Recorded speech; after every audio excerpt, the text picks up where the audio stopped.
সেই দিন যদি আওলাদের রাসূল ইমাম হুসাইন ইয়াজিদের কাছে বায়াত নিতেন, তাহলে মুসলমান সারা জীবন মিথ্যার কাছে মাথা নত করত। আজকে ইসরায়েলের ছেলেদের দিকে, ফিলিস্তিনের বাচ্চাদের দিকে তাকান। সাংবাদিকরা জিজ্ঞেস করলো, মাও নাই, বাবাও নাই, ভাইও নাই, বোনও নাই, কেউ নাই। ছোট্ট শিশুকে জিজ্ঞেস করা হলো, কেমন আছো? ওরা বলে আলহামদুলিল্লাহ। খাও কি, বাসস্থান কি? বলে হাসবুনাল্লাহু নি'মাল ওয়াকিল নি'মাল মাওলা ওয়া নি'মান নাসির। চিৎকার মেরে জোরে বলেন আল্লাহু আকবার। সাক্ষীর আবাসিক আমাদের দেশের ছেলেদেরকে আপনি 10 জন নবীর নাম জিজ্ঞেস করেন, অনেক বাচ্চারা বলতে পারবে না। কিন্তু ফিলিস্তিনের বাচ্চারা, সন্তান বাবা শহীদ হয়েছে, মা শহীদ হয়েছে, তারপরেও বাক্য বলে আলহামদুলিল্লাহ, হাসবুনাল্লাহ নি'মাল ওয়াকিল। ফিলিস্তিনের বাচ্চারা এখনো মাথা নত করে নাই, কারণ আওলাদের রাসূল ইমাম হুসাইনের শিক্ষা আমার নরের উম্মত জীবন দিবা, জীবন চলে যাবে, সন্তান চলে যাবে, রাষ্ট্র চলে যাবে, পরিবার চলে যাবে, সমাজ চলে যাবে, সব ব্যক্তি হয়ে যাবে আলাদা, আত্মীয় স্বজন পার হয়ে যাবে, কিন্তু মিথ্যার কাছে মাথা নত করা যাবে না। আজকে দেখাই দিল ফিলিস্তিনের নারীরা সন্তান শহীদ হয়ে যায়, বোরকা ছাড়ে না, স্বামী শহীদ হয়, তারা হেজাব ছাড়ে না। আর আমার দেশের নারীরা বোরকাই পরতেই চায় না, হেজাব তাদের মাথায় থাকে না। তার মানে আমরা নামে মুসলমান, কাজে মুসলমান হতে পারি নাই। কথা বলেন ঠিক কিনা? বুঝে যান মুসলিম কাকে বলে। তেলের গাড়ি তেলে চলে, হাওয়ার গাড়ি হাওয়ায় উড়ে, বিনা তেলে চালায় গাড়ি নবী সুলাইমান। আমরা সেই মুসলমান, আমরা সেই মুসলমান। কথা কোন ঠিক কিনা? আজকে সুদের কারবারি করি পয়সার জন্য, ঘুষের কারবারি করি পয়সার জন্য। আপনাদেরকে বলি, আজকে বলে দিয়ে যাই, একজন ব্যক্তি যদি সুদের কারবারি করিয়া 100 কোটি টাকার মালিক হয়, 100 কোটি টাকার মালিক হওয়ার পরে সুন্দর মনোরম একটা প্রাসাদ স্ত্রীকে বানাই দিল, সন্তানদেরকে সুন্দর বিল্ডিং বানাই দিল, দামি দামি গাড়ি দিল। এখন ওই ব্যক্তি যদি তার স্ত্রীকে যায় বলে, বিবি রে, আমার তো অনেক সম্পদ আছে, তো তোমার একটা বাড়ি বানাই দিলাম, আমি আরেকটা বিয়ে করতে চাই, ওই স্ত্রীকে মানবে?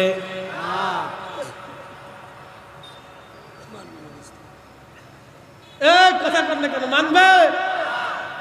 তাহলে ওই স্ত্রীর জন্য সুদ খেয়ে ওই বেটার জিন্দেগি শেষ। দুনিয়াতে যদি অন্য স্ত্রী না মানে, তো আখিরাতের হালত কি? Zero zero zero. ও আসলেই বুকা, ও আসলেই বুকা।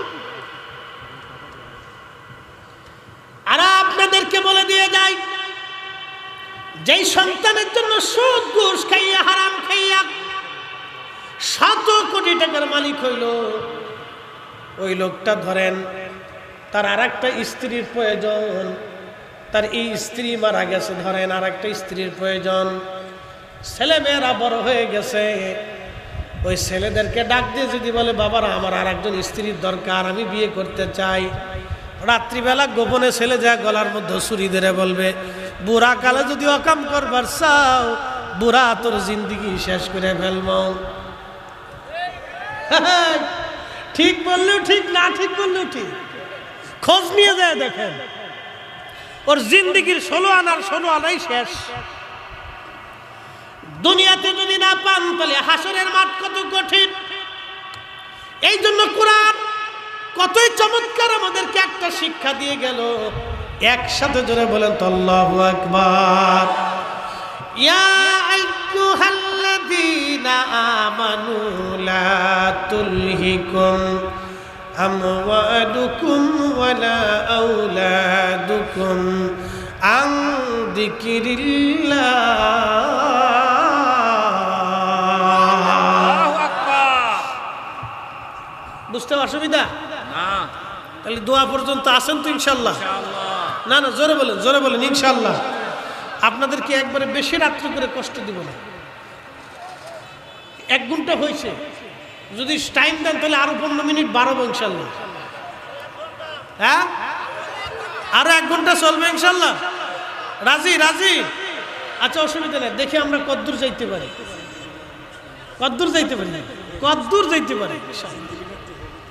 এই যে কোরআনের আয়াত, এরপর আরেকটা শান শোনাইতেছি, একসাথে বলেন আল্লাহু আকবার। হে ঈমানদার, অ্যাটেনশন। ইয়া আইয়ুহাল্লাযীনা আমানু লা তুলহিকুম আমওয়ালুকুম ওয়ালা আওলাদুকুম আন যিকিরিল্লাহ। ও ঈমানদার, সম্পদের মোহে সন্তানের প্রেমে পড়ে তোমরা আমি আল্লাহর জিকির থেকে গাফিল হইও না।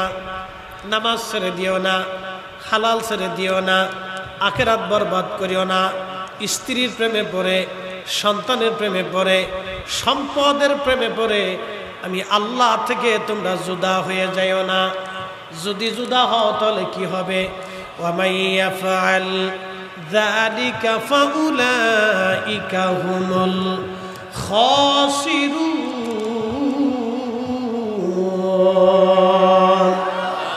তুমি ক্ষতিগ্রস্ত হয়ে যাবে, তোমার আখিরাত বরবাদ হয়ে যাবে। জিন্দেগি তোর যাইরে পাখি দিয়া রে সোনার আদর। জিন্দেগি তোর যায় ফাঁকি দিয়া, জিন্দেগি তোর যাইরে ফাঁকি দিয়া রে সোনার আদর। জিন্দেগি তোর যায় ফাঁকি দিয়া। ও আদম রে,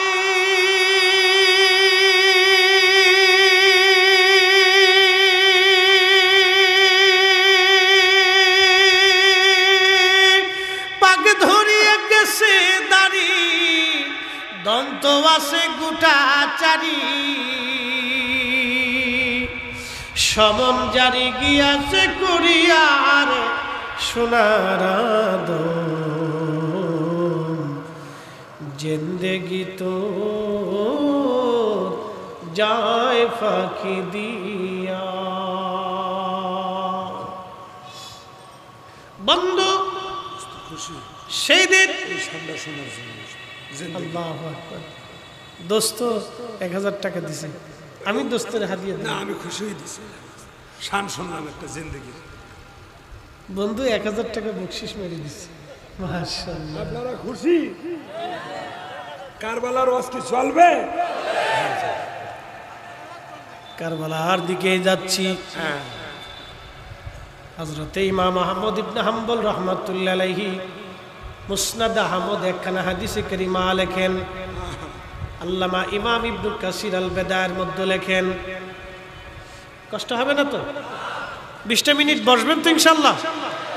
অনেকে চিন্তা করবে হুজুর আবার কি ওয়াজ শুরু করলো। শোনেন, এগুলি শোনার বড় প্রয়োজন। বলে ফরিদে হুজুর কারণ কি? আল্লাহু আকবার। নবীজির পরিবারের আহলে বায়াত অনেক সদস্য ছিলেন। প্রিয় নবীর বিবিগণ আহলে বায়াতের অংশ, সন্তানরা আহলে বায়াতের অংশ। আল্লাহর হাবিব নিজে, ফাতেমা, হাসান, হুসাইন, আলী রিদওয়ানুল্লাহি তাআলা আলাইহিম আজমাইন, এই 5 জন ছিলেন আল্লাহর নবীর আহলে পরিবার, খাস আহলে বায়াত। অন্যরাও আহলে বায়াত ছিল, এরা খাস ছিল। এই 5 জনের সম্মান আকাশ চুম্বি, এতই মর্যাদা তাদের, যাদের উসিলায় কোটি কোটি মানুষকে আল্লাহ ক্ষমা করে দিয়ে জান্নাতি বানাবে। হযরত আলী রাদিয়াল্লাহু আনহু সিফফিনের দিকে রওনা করতেছিলেন। পথে চলতে চলতে চলতে চলতে কারবালায় আসলেন। কারবালায় একটা গাছ ছিল, এই গাছের নাম হানজাল। ইমাম ইবনে কাসির লেখেন, এই হানজাল গাছ দেখার পরে হযরত আলী রাদিয়াল্লাহু আনহু বললেন, ও আমার লোকেরা, সাহাবীরা বলো তো এই জায়গার নাম কি? বলে, হুজুর এই জায়গার নাম হচ্ছে কারবালা। ওই গাছের নাম কি? বলে, হানজাল। হযরত আলী রাদিয়াল্লাহু আনহু ঘোড়া থেকে নেমে গেলেন, বাহন থেকে সওয়ারি থেকে নামলেন।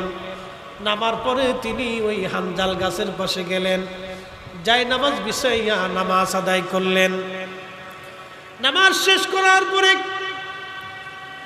হযরত সাইয়্যিদুনা আলী রাদিয়াল্লাহু আনহু দোয়া করতে লাগলেন, আর চোখের পানি ফেলে ফেলে তিনি কাঁদতে লাগলেন। যখন দোয়া শেষ হয়ে গেল, সাহাবীরা জিজ্ঞেস করলেন, আমিরুল মুমিনিন, বিষয়টা বুঝলাম না, এই হানজাল গাছের কাছে কারবালার ময়দানে আপনি কেন কাঁদলেন? এইখানে আপনি কেন নামাজ পড়লেন? দোয়া কেন করলেন? কিসের দোয়া করলেন? কেন চোখের পানি আপনি ফেললেন? হযরত আলী ডাক দিয়ে বললেন, সাহাবীরা রে, আমি আমার মাসুক নবীর পবিত্র জবান থেকে শুনেছি, আল্লাহর নবী বলেছেন, কারবালায় এই হানজাল গাছের পাশে এইখানে আমার হুসাইনকে শহীদ করা হবে, আমার হুসাইনের সঙ্গী যারা হবে তাদেরকেও শহীদ করা হবে। সাহাবীদের পরে জমিনের উপরে আসমানের নিচে তারা হবে দামি শহীদ, তাদের শাহাদাতের মর্যাদা থাকবে অপরিসীম। সাহাবায়ে কেরামের পরেই তাদের মর্যাদা হবে। হযরত আলী বললেন, আমি আমার রাসূলের জবান থেকে শুনেছি এইখানে আমার হুসাইন শহীদ হবে সপরিবারে, সেই জন্য আমি আলী এই জায়গায় নামাজ পড়ে আমার সন্তান হুসাইন যাতে ওই সময় ধৈর্য ধরতে পারে, শাহাদাতের কঠিন সময় যাতে ধৈর্য না হারায়, সেই জন্য আমি আলী তার জন্য দোয়া করে গেলাম, তার জন্য আল্লাহর দরবারে দরখাস্ত করে গেলাম। একবার জোরে বলা যাবে কি মারহাবা? আখেরি সালাম লন ওহে নানা জান, আপনার হুসাইন যায় কারবালার ময়দান, গো নানা কারবালার ময়দান। হযরত হুসাইন কারবালায় উপস্থিত। মনোযোগ, 3 দিন পর্যন্ত পানি বন্ধ হয়ে গেল। তীর সৈন্যরা ঘিরে ফেলল, পানি নাই, খাবার নাই।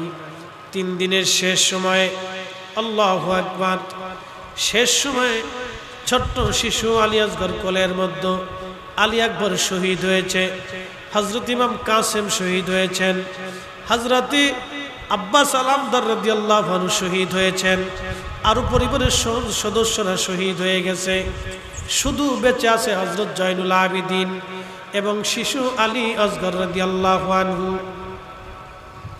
হযরত আলী আসগরকে কোলের মধ্যে নিয়ে ইমাম হুসাইন রাদিয়াল্লাহু আনহু পানির আশায় গেলেন। বিবি শাহরবানু, যিনি পারস্য সাম্রাজ্যের নাতি ছিলেন, হযরত আলী রাদিয়াল্লাহু আনহু পার্সিয়ানদের কাছ থেকে যুদ্ধে বিজয় করার পরে তারা যখন এই অ্যারেস্ট হয়ে যখন মদিনাতে আসলো, হযরত আলী রাদিয়াল্লাহু আনহু নিজে ইমাম হুসাইনের সঙ্গে তার শাদী দিয়েছিলেন। পার্সিয়ান সাম্রাজ্যের নাতি শাহরবানু, আল্লাহ তার গর্ভে একটা সন্তান দিয়েছিলেন। এই সন্তানের নাম ছিল আলী আসগর রাদিয়াল্লাহু আনহুকে কোলের মধ্যে নিয়ে বিবি সাহেবা ডেকে বললেন, স্বামী আমার, ওদের দৃষ্টিতে আপনি অপরাধী হতে পারেন, কিন্তু আমার এই কলিজার টুকরো সন্তান তো কোনো অপরাধ করে নাই, একটু পানির জন্য তাকে নিয়ে চলে যান, দেখেন পানি দেয় কিনা। হযরত ইমাম হুসাইন অনেক বড় আশা নিয়ে চলে গেলেন। হযরত ইমাম হুসাইন কোলের মধ্যে সন্তান নিয়ে গেলেন। 22,000 ইয়াজিদি সৈন্যরা সামনে দাঁড়ানো। আওলাদে রাসূল তাদেরকে ডেকে বলেন, নানার উম্মত, তোমরা আমার দৃষ্টিতে, তোমাদের দৃষ্টিতে আমি অপরাধী হতে পারি, তোমাদের দুশমন হতে পারি, কিন্তু আমার ছোট্ট শিশু আলী আসগর তো কোনো অপরাধ করে নাই, একটু পানি তুমি দয়া করে তাকে দাও। সেই দিন আওলাদে রাসূলের সেই করুণ আর্তনাদ তাদের মনে মায়া লাগে নাই। চিন্তা করেন পৃথিবীর কত বড় নির্মমতা, কত কঠিন নির্মমতা সেই দিন প্রদর্শন করা হয়েছিল। আল্লাহু আকবার। ইমাম হুসাইন রাদিয়াল্লাহু আনহু বারবার বললেন, দেখো যদি বিশ্বাস না করো অন্তত আমার কোল থেকে সন্তানটাকে নিয়ে যে অন্তত সন্তানটাকে একটু পানি পান করায় দাও। সাতক্ষীরাবাসী সন্তানটাকে নিয়ে গেলেন আওলাদে রাসূল, বুকের মধ্যে ধরে বসে আছে। সীমার সেই দিন ডেকে বলল, দাঁড়াও, জনমের পানি তোমাদেরকে পান করাচ্ছি। এক নাফরমান ইয়াজিদ শিবির থেকে একটা তীর ছুঁড়ে মারল। তীরটা এসে আওলাদে রাসূলের বক্ষর মধ্যে ধরে রাখা ছোট্ট শিশু আলী আসগরের কলিজা বিদীর্ণ হলো। বাবার কোলের মধ্যে সন্তানটা ছটফট করে শহীদ হতে লাগলেন। ইমাম হুসাইন রাদিয়াল্লাহু আনহু রক্তমাখা অবস্থায় সন্তানকে নিয়ে দ্রুত গতিতে তাঁবুর কাছে ফিরে আসলেন। বিবিকে ডাকতে বলেন, বিবিরে তাঁবু থেকে বের হয়ে আসো, আমি আমার আলী আসগর কেমন পানি পান করাইছি, কোনোদিন আর পানির জন্য বিরক্ত করবে না। বিবিরে আয় আয়, এমন পানি পান করাইছি দেখো। এত সময় আমার নানা রাহমাতুল লিল আলামিন হাউজে কাউসারের পানি পান করাইয়া আমার আসগরের কলিজা ঠান্ডা বানাইছে। বিবি আসো, আমার সন্তান দুনিয়াতে তোমাকে আর কষ্ট দেবে না। শাহরবানু বিবি সাহেবারা দৌড়ে আসলেন। হযরত ইমাম জয়নুল আবেদিন একমাত্র বেঁচে যা পুরুষ, তিনি বলতেছিলেন, দুনিয়ার মানুষ, ভাই শহীদ হওয়ার দৃশ্যগুলি দেখেছি, বাবার কোল রক্তে ভিজা পেয়েছি, আমি একমাত্র বেঁচে যাওয়া পুরুষ সাক্ষী। সেই দিন আমার আব্বা জান কোলের মধ্যে সন্তানকে নিয়ে আহা চোখের পানি ছেড়ে ছেড়ে কাঁদতেছিল, বলতেছিল, রাব্বে কারীম, আমি আমার সন্তানদেরকে পানির আশায় পানির জন্য তাদের সামনে গিয়েছিলাম, আল্লাহ তুমি সাক্ষী থাকো মালিক, আমি আমার সন্তানকে পানির আশায় গিয়েছিলাম, ওরা পানিবিহীন আমার সন্তানকে শহীদ করেছে। আমি দুনিয়ার এই ফয়সালা চাই না, আমি হাসরের ময়দানের ফয়সালার জন্য অপেক্ষা করব। কত কঠিন হবে তাদের আখিরাত। সেই দিন যারা আওলাদে রাসূলের বিরুদ্ধে যুদ্ধ করেছিল কত কঠিন হবে তাদের আখিরাত, কত কঠিন তাদের আখিরাত, কত ভয়াবহ হবে। ইমাম জয়নুল আবেদিন বললেন, আমি অসুস্থ ছিলাম, আব্বা জান আমার ফুফু আম্মা হযরত জয়নব রাদিয়াল্লাহু আনহাকে বললেন, জয়নব আমার আব্বা হুজুরের দেওয়া নানা রাহমাতুল লিল আলামিনের সবুজ পাগড়িখানা আমাকে দাও। সবুজ পাগড়ি তিনি মাথায় বাঁধলেন, গায়ের মধ্যে ওই হযরত আমিরা হামজা রাদিয়াল্লাহু আনহু লোহার বর্মটা গায়ে দিলেন, জুলফিকার তলোয়ারখানা হাতে নিলেন, সবাইকে কাছে ডাকলেন, বিবিদের কাছ থেকে বিদায় নিলেন। হযরত জয়নব কাছে ডেকে জয়নবকে সামনে দাঁড়া করাইলেন। হযরত জয়নব ছিলেন ইমাম হুসাইনের ছোট বোন। জয়নবকে ডাক দিয়ে বলেন, বোন আমার, আব্বা জান আমাদের মাঝ থেকে শহীদ হয়েছে, আম্মা জান আমাদের থেকে বিদায় নিয়েছে, বড় ভাই ইমাম হাসানকে ওরা বিষ প্রয়োগে হত্যা করেছে, আমাকে কারবালা পর্যন্ত ডেকে এনে আমার চোখের সামনে সন্তানদেরকে ওরা শহীদ করে দিয়েছে, নির্মমভাবে শহীদ করেছে, নির্মমভাবে আমার সন্তানদেরকে শহীদ করেছে, আমার সাথীদেরকে ওরা শহীদ করেছে। 3 দিন আমি একজন পিতা হয়ে সন্তানদের মুখে এক ফোঁটা পানিও আমি দিতে পারি নাই। জয়নব আমার অবর্তমানে তোমাদেরকে এই পরিবারের মধ্যে তোমাকে মুরব্বী হিসেবে রেখে যাচ্ছি। জয়নব রে, দুটি ওসিয়ত তোমার জন্য আমি করে যাচ্ছি। প্রথম ওসিয়ত হলো আমার জয়নুলকে রেখে গেলাম, জয়নুল আবিদিন। আমি আমার জয়নুল আবিদিনকে রেখে যাচ্ছি। আমার নানার উম্মতের দ্বীনের জন্য তাকে রেখে গেলাম। সাবধান জয়নুল, আমার জয়নুলের মনে ব্যথা দিবি না, কষ্ট দিবি না, সন্তানের মতো লালন করবি। 2 নম্বর ওসিয়ত, জয়নব আমার শাহাদাতের পরে আমি জানি ওরা আমার লাশের উপরে বিভিন্নভাবে অত্যাচার করবে রে। তুই কিন্তু আমার সাকিনারে আমার লাশের পাশে যাইতে দিবি না, মাতম করবি না। আমার নানা রাহমাতুল্লিল আলামিনের নিষেধ। 3 নম্বর ওসিয়ত, জয়নব যদি কোনদিন তোমরা মদিনায় ফেরত যাইতে পারো, যদি কোনদিন মদিনায় ফেরত যাইতে পারো, জয়নব রে, দুনিয়ার কোন রাজা বাচ্চার আদালতে আমাদের হত্যার ফায়সালার জন্য বিচার চাবি না। দুনিয়ার কোন রাজা বাচ্চার দরবারে আমাদের হত্যার জন্য, শাহাদাতের জন্য, নির্মমতার জন্য ফায়সালা টানতে যাবি না। যদি কোনোদিন মদিনায় যাওয়ার সুযোগ হয় রে জয়নব, কারো বাড়ি যাবি না, কারো ঘরে যাবি না, সর্বপ্রথম আমার নানা রাহমাতুল্লিল আলামিনের রওজার পাশে যে দাঁড়াইবি।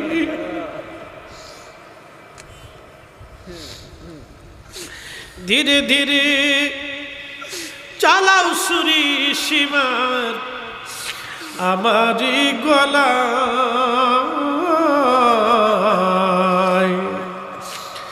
জয়নাল আবেদিনের কান্দন শুনতে দাও আমায়, জয়নাল আবেদিনের কান্দন শুনতে দাও আমায়।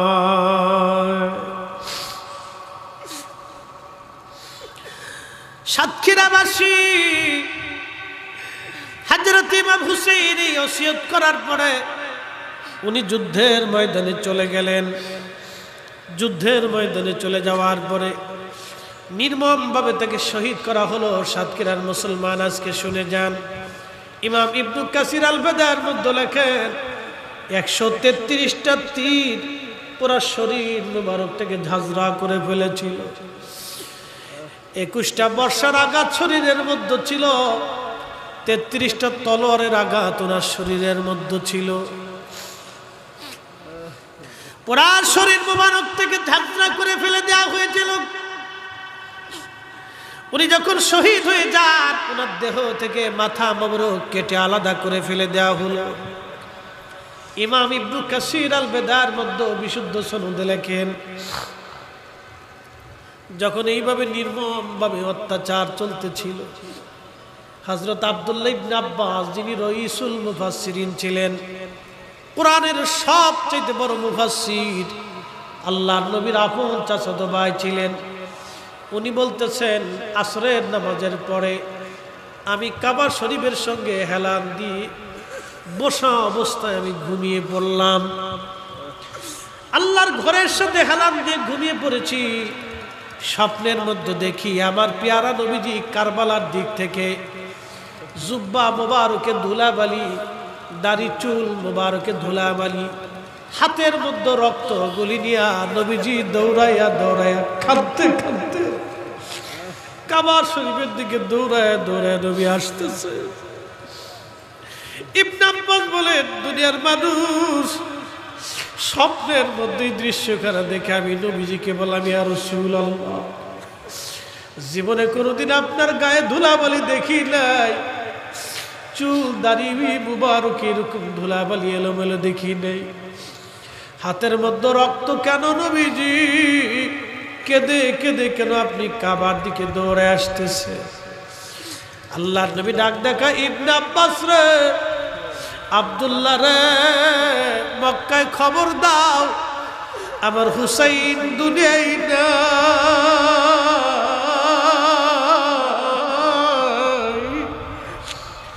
আমার হুসাইন কারবালায় শহীদ। আমার হুসাইনের শাহাদাতের সময় আমি নবী পাশে ছিলাম, আমি রাসূল তার শাহাদাতের সময় পাশে ছিলাম। তার রক্ত, সাথীদের রক্তগুলি আমি নিয়ে আসছি আল্লাহর আদালতে যাওয়ার জন্য। চিৎকার মেরে জোরে বলবেন আল্লাহু আকবার। আল্লামা ইমাম ইবনে কাসির হাদিস খানা লেখার পরে নিচে বলছেন, হাযা হাদিসুন সানাদুন জাইয়্যিদ, এই হাদিসের সনদ বড়ই মজবুত, এই হাদিসের সনদের মধ্যে কোনো গন্ডগোল নাই, বিশুদ্ধ ঘটনা। আল্লাহর নবীজি স্বপ্নে দৌড়াইয়া দৌড়ায় কাবার দিকে আসতেছে। আল্লাহর নবী বলেন, মান রাআনি ফিল মানামি ফাকাদ রাআল হক, রাবাহুল বুখারী। যে আমাকে স্বপ্ন দেখলো সে বাস্তবে আমি নবী দেখলো। আমি নবী নিজে আসি, ছবি আসি না, আমি নবী নিজে সরাসরি আসি। চিৎকার মেরে জোরে বলবেন আল্লাহু আকবার। হযরত ইবনে আব্বাস বলেন, আমি স্বপ্ন দেখলাম, স্বপ্ন ভেঙে গেল আমার। সারা কাবা বলে উনি পাগলের মতো দৌড়ার বল, শুনছো কাবাবাসী, শুনছো মক্কাবাসী, হুসাইন আর নাই, আমাদের হুসাইন কারবালায় শহীদ। একটু চিন্তা করেন তো, সেই দিন আল্লাহ তাদের উপরে কত বড় জুলুম তারা চলেছিল, কিন্তু অন্যায়ের কাছে মাথা নত করে নাই। কথা কোন ঠিক কিনা? সেই দিন তারা মিথ্যার কাছে মাথা নত করে নাই, অন্যায়ের কাছে মাথা নত করে নাই, অন্যায়ের কাছে মাথা নত করে নাই, ন্যায়ের সামনে ন্যায়ের জন্য মাথা উঁচু করে দাঁড়িয়েছিল উহুদ পাহাড়ের মতো। সেই দিন নিজে শহীদ হলো, সন্তান শহীদ হয়ে গেল, পরিবার পরিজন শহীদ হলো। শুধু কি এখানেই শেষ না? ইমাম ইবনে কাসির লিখতেছেন, ইমাম হুসেন রাদিয়াল্লাহু আনহুর দেহ মোবারক থেকে জুব্বা খুলে নিয়ে যাওয়া হলো। আহা, মাথাবিহীন দেহ মোবারককে ফরাত নদীর তীরে কারবালার ধুলা বালির মধ্যে শুয়াইয়া ইয়াজিদ বাহিনী 70টা ঘোড়াকে তারা সিরিয়াল করলো। 70 জন সুয়ারি ঘোড়ার পিঠের উপরে চড়াইয়া নগ্ন দেহ, খালি দেহ মোবারকের উপর দিয়ে ঘোড়া দাবড়াইতে লাগলো। ঘোড়ার পায়ের আঘাতে, খুরের আঘাতে আঘাতে ইমাম হুসাইনের রক্ত, গোশতগুলি, দেহগুলি ছিটে ছিটে ছিঁড়ে ছিঁড়ে যাচ্ছিল, দলিত মলিত হচ্ছিল দেহ মুবারক। ঠিক তখনই হযরত যায়েনব, ফাতিমাতুজ জাহরার কন্যা, হযরত আলী রাদিয়াল্লাহু আনহুর বেটি, জান্নাতের সদস্য, প্রিয় নবীজির রক্ত হযরত যায়েনব, তিনি দৌড়ে এসে ভাইয়ের লাশের পাশে দাঁড়াইয়া, জেসের মুবারকের পাশে দাঁড়াইয়া মদিনার দিকে ফিরে হযরত যায়েনব চোখের পানি ফেলে ফেলে কাঁদতেছিলেন। চোখের পানি ফেলে কান্দে আর বলি, ইয়া রাসূলুল্লাহ, ইয়া হাবিবাল্লাহ, নবী গো, আপনার উম্মতেরা আপনার হুসাইনের সঙ্গে কেমন আচরণ করে? নানা গো, আপনি দেখেন কারবালার প্রবালী বাতাস আপনার হুসাইনের শরীরে ধুলাবালি ছড়ায়। যাদের গায়ে মশা মাছি বসতে দাও নাই, যারা ক্ষুধার্ত হলে নবী সহ্য করেন নাই। একদিন ফাতেমা রাদিয়াল্লাহু আনহা ঘরের কাছ দিয়ে নবীজি যাচ্ছিলেন, হাসান হুসাইন কাঁদতে লাগলো। আল্লাহ নবী ছটফট করে ভিতরে ঢুকলেন। ঢুকার পরে ফাতেমাকে জিজ্ঞেস করলেন, ফাতেমা রে, আমার হাসান আর হুসাইন কি জন্য কাঁদে বলো? তুমি কি জানো না ওদের কান্নার আওয়াজ আসলে আমি নবীজির কলিজার মধ্যে ব্যথা লাগে, ওরা কানলে আমি নবী কষ্ট পাই। ফাতেমা রে, কেন ওদেরকে কষ্ট দিছো বলো? কি জন্য কষ্ট দিছো বলো রে ফাতেমা? বলে, আব্বাজান, গরিব ঘরে আপনি আমারে বিয়ে দিয়েছেন, আপনার আলী বড় দরিদ্র, ঘরের মধ্যে কোনো খাবার নাই, আমি হাসান হুসাইনকে খাবার দিতে পারি নাই, ক্ষুধার কারণে ওর আজকে কাঁদতেছে আব্বাজান। আল্লাহর নবী পাগল পারা হয়ে গেলেন হাসান হুসাইনের ক্ষুধা বন্ধ করার জন্য। তখন নবী বলেন, আমার আহাব্বানি মান আহাব্বাহুমা, আমার হাসান আর হুসেনকে কেউ যদি ভালোবাসে ফাকাদ আহাব্বানি, সে আমাকে ভালোবাসে। ওমান আহাব্বানি, যে আমাকে ভালোবাসে, আহাব্বাহুল্লাহ, সে আল্লাহকে ভালোবাসে। ওমান আহাব্বাহুল্লাহ আদখালাহুল জান্নাহ, আর যে আল্লাহকে ভালোবাসে আমার আল্লাহ থেকে জান্নাতি বানাই দেবে। চিৎকার মেরে জোরে বলেন আল্লাহু আকবার। বলবেন হুজুর 1450 বছর পরে ওনাদের ওয়াজ শুনে আমাদের কি লাভ হবে? আল্লাহর কসম করে বলি, আওলাদে রসুলের করুণ কষ্টের কথাগুলি শোনার পরে যাদের চোখ বেয়ে একটু পানি বের হয়েছে, এই পানির উসিলায় বান্দার জীবনের গুনাহ মাফ হয়ে যাবে। পতিতা নারী কুকুরকে পানি পান করানোর কারণে যদি জান্নাতে যাইতে পারে, আহলে বাইতে রাসূলের প্রেমে চোখের পানি পড়লে আমাদের গুনাহ মাফ হবে। কথা বলেন ঠিক কিনা? আহলে বাইতে রাসূলের মহব্বতে আমাদের চোখের পানি পড়লে আমাদেরও ক্ষমা হবে, আমাদেরও ক্ষমা হবে, আমাদেরও ক্ষমা হবে, আমাদেরও ক্ষমা হবে। শ্রেষ্ঠ নবী দিলাম রে তরিয়ে নিতে রোজা শরীক, শ্রেষ্ঠ নবী দিলাম রে তরিয়ে নিতে রোজা শরীক। পথ না ভুলি তাই তো দিলে পাক কুরআনের বাণী, খুদা তোমার মেহেরবানি। ঠিক কিনা? সুন্দর ফুল সুন্দর ফল মিঠা নদীর পানি, খুদা তোমার মেহেরবানি। কোরআনে আল্লাহ বলতেছেন, কুল ইন কুনতুম তুহিব্বুনাল্লাহা ফাত্তাবিউনি ইউহিব্বুকুমুল্লাহ। আলোচনা আর দীর্ঘায়িত করব না। আলোচনার মূল প্রতিপাদ্য বিষয় আমি বলে ফেলেছি। মিথ্যার কাছে মাথা নত করা যাবে না, অন্যায়ের কাছে মাথা নত হবে না, হকের জন্য মাথা উঁচু করে দাঁড়ায় থাকতে হবে। কথা বলেন ঠিক কিনা? আল্লাহ কবুল করুন, সকলেই বলেন আমিন। আল্লাহু আকবার। সে আমাকে টাকা দেয় নাই, বরং মূলত আহলে বাইত রাসূলের মহব্বতে দিয়েছে। কি কথা বলেন ঠিক কিনা? এ হাদিয়াটা আমার জন্য না, এটা আহলে বাইত রাসূলের মহব্বতে দিয়েছে। কথাগুলি শোনা লাগবে আমাদেরকে। তাহলে আপনারা বলেন, বেশি বেশি দোয়ার দরকার আছে না নাই? এক কথা বলেন, দরকার আছে। হালাল খাবার, হালাল খাদ্য ভক্ষণ করবেন। হারাম খাইয়া কোনোদিনও হজ যদিও করেন, এই যে সামনে হজ 30 অথবা 1 তারিখ আমার ফ্লাইট, আমি হজে যাব, দোয়া করবেন। এ বন্ধু, হজে চলে যাবেন। আমার মুআল্লিম আমাকে বলতেছিলেন, আমার যিনি হজে নেবেন, এই খাজা এয়ারলাইন্স জালালাবাদী সাহেব, তিনি বলতেছেন যে মামা কথা শুনেন, এক ভদ্রলোক ওনার কাছে আসছে, আয়সা বলতেছে, হুজুর আপনি আমাকে একটা প্যাকেজ দেন। তো উনি, ওনার ট্রাভেলসটা খুব দামি এবং বড় বড় হায়ার এডুকেটেড পার্সন ওনারটাই যায়। তো বলতেছে, আমার ট্রাভেলসে 22 লক্ষ টাকার প্যাকেজ আছে, 25 লক্ষ আছে, 30 লক্ষ আছে, কোনটায় যাবেন? কয় না, সবচাইতে কোন যেটা এটা দেন। সরকারি হিসেবে 5,80,000 বা 90,000। বলতেছে, আপনি এত বড় কোটি কোটি টাকার মালিক। বলতেছে, মালিক হইতে পারি, আমার টাকা তো হারাম, কারণ আমি টেবিলের নিচ দিয়ে মাইরে দিছি। বলে, হজে যাবেন কেমনে? বলে, বাবার জমি বিক্রি করিয়া। দেখেন কত বড় চালাক,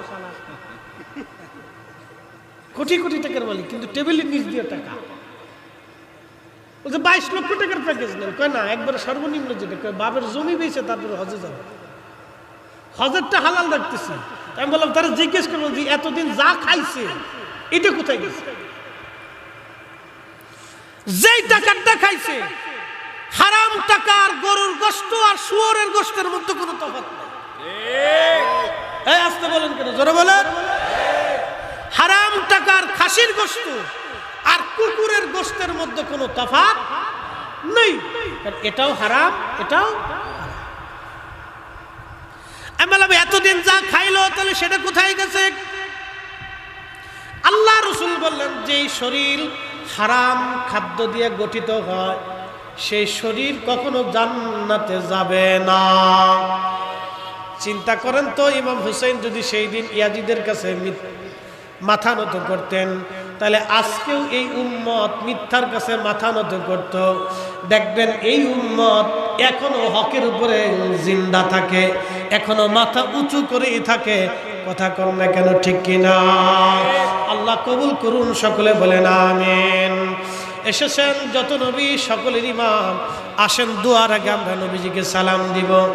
এসেছেন যত নবী সকলের ইমাম,